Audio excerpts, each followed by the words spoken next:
As a first component of the aggregate supply aggregate demand model, we will discuss aggregate supply. And aggregate supply, as you probably remember, is the relationship between overall output Y and the price level P. Now, you'll have some intuition that firms will generally charge higher prices when they produce more, and that relationship holds in the aggregate. But here we want to be a little bit clear about why that is the case. Now, broadly speaking, the prices firms will charge critically depend on the cost of production. Under the assumptions we made in the previous chapter, we only use labor as an input for now. This is an assumption we can relax, but it makes the math a little bit easier.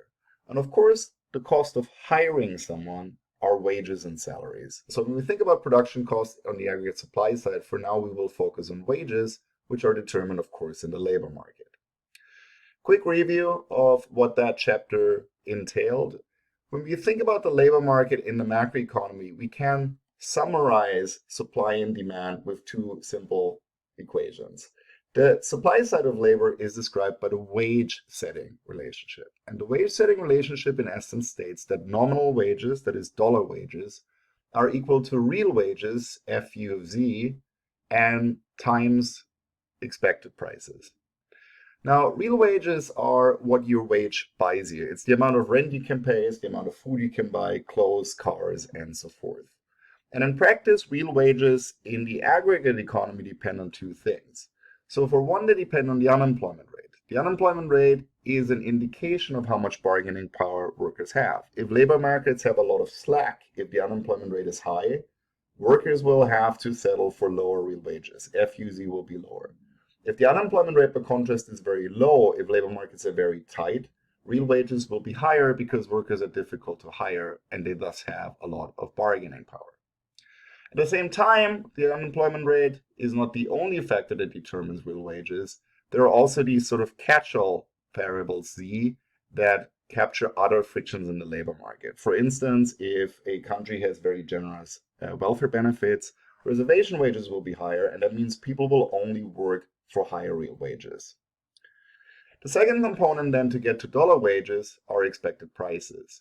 Once you sort of have an idea of how much you want your way to buy you, how much rent you have to pay, and so forth, you then have to translate that into a dollar amount. And because you sign a contract today, and because you don't renegotiate your wages all the time, it matters what you think prices will be more than what prices are actually going to be equal to. So your nominal wage amount, the wage that you bargain for, say $3,000 or $4,000 for instance a month, needs to account for what things are going to cost before you renegotiate that wage. And that, in a nutshell, equation 1 summarizes labor supply. Equation 2 then is the price setting relationship. This is in essence how firms set their prices based on the cost of production. Here production cost is very simple. It's simply the wage rate that follows from a few assumptions that were discussed last time. Prices are equal to marginal cost if a firm operates in a perfectly competitive market. You might remember that from microeconomics. In the aggregate economy, there will be some firms that have price setting power.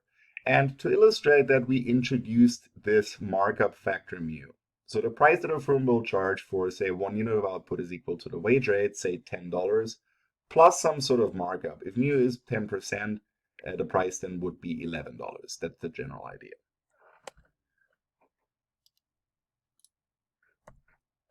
What determines prices then? This is a pretty straightforward substitution. We know that firms set prices based on nominal wages and their markup, and then we know that nominal wages are simply equal to real wages times expected prices. So prices in general are equal to real wages, production cost, translated into nominal wages, times 1 plus the markup mu.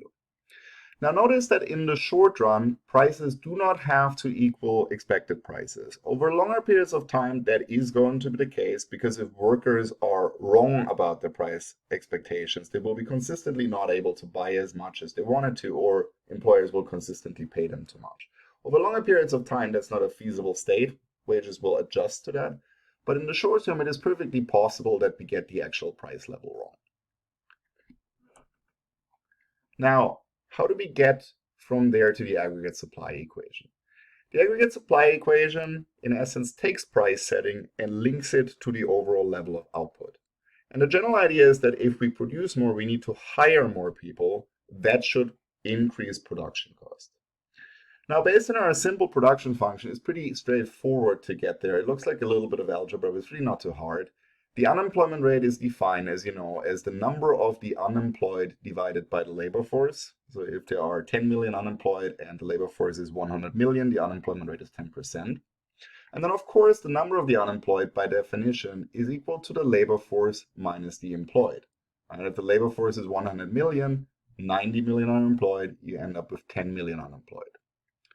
We can take this equation apart a little bit. This is the same expression.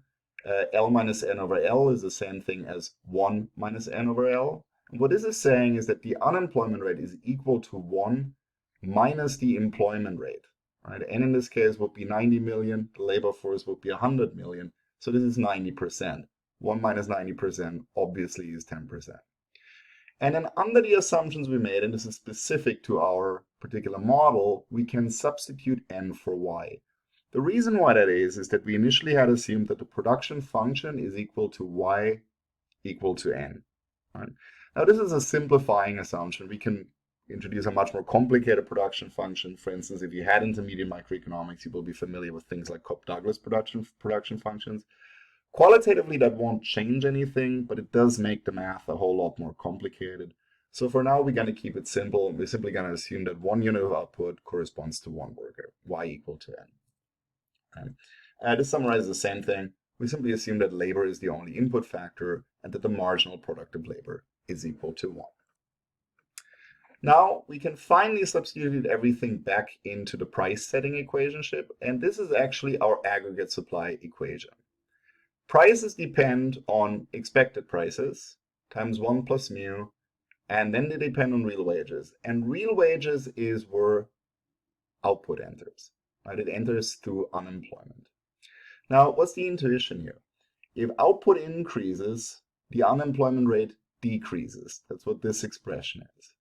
If the unemployment rate decreases, real wages, F times this thing, increase. As a consequence of that, all else the same, prices increase as well. Now to think about the aggregate supply equation, what all goes in there? If output increases, prices increase. That explains your upward sloping aggregate supply curve. I'll show it in a second. And then all the other stuff that is in here will shift the aggregate supply curve. For instance, an increase in Social Security benefits, Z, would increase real wages, all else the same. That would increase prices, all else the same. A decline in mu, for instance, all else the same, would lower the markup, would lower the prices that firms charge for a given level of output. Finally, expected prices go in here as well. If prices increase, price expectations increase, I should say, sorry, then prices will increase as well. The two important features to take away here are in what I just mentioned. For one, if prices increase, GDP increases, or rather the causality works the other way. If firms produce more, the cost of production increases because workers have more bargaining power.